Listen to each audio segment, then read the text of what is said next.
आहे की इंग्रज आपल्याला सोडून तर खरंच गेले आहेत, पण त्यांच्या बेड्या अजून आपल्याकडून सुटल्या गेल्या नाही. आजही आपल्या भारतात त्यांनी दिलेली गोष्ट जशी इंग्रजी जी त्यांनी दिली आहे आपल्याला, ती अजूनही आपण त्यांच्याकडून सोडून घेऊ शकलो नाही. आजही आपल्या शाळेत कंपल्सरी लँग्वेज म्हणून इंग्लिश ठेवली जाते. त्यांनी दिलेली साखर ही अजूनही आपल्या घरात दैनंदिन जीवनात वापरली जाते. ते आपला देश सोडून गेले, पण अजूनही आपण त्यांच्या बेड्यांना तोडू शकलो नाही. त्यांनी दिलेले खूप काही अशा गोष्टी अजूनही आपल्याकडे आहेत. तसेच आज सगळ्यात मोठा मुद्दा जो आजकाल न्यूज मध्ये खूप गाजलेला आहे, जो कर्नाटकमध्ये केस झाली बलात्काराची, त्याच्यावरती सगळी गोष्ट आपण ऐकून खरंच मुली तरी घाबरतात, खरंच घाबरतात. पण आपण घाबरण्याच्या जागी आपण हे लक्षात घ्यायला हवं.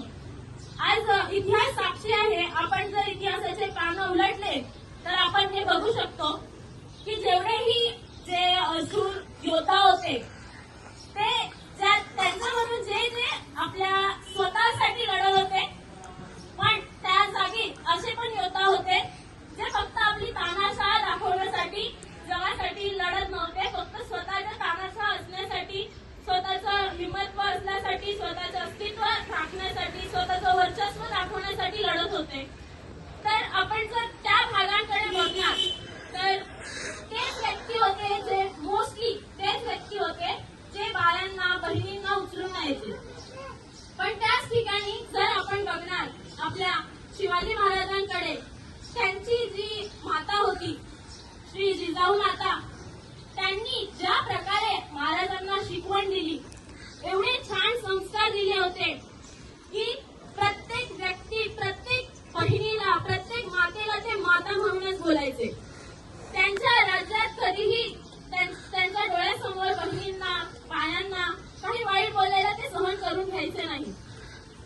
तर जर आपल्याला आज या देशात स्त्री म्हणून जगायचं आहे तर प्रत्येक स्त्रीला राजमाता जिजाऊ व्हायला हवं.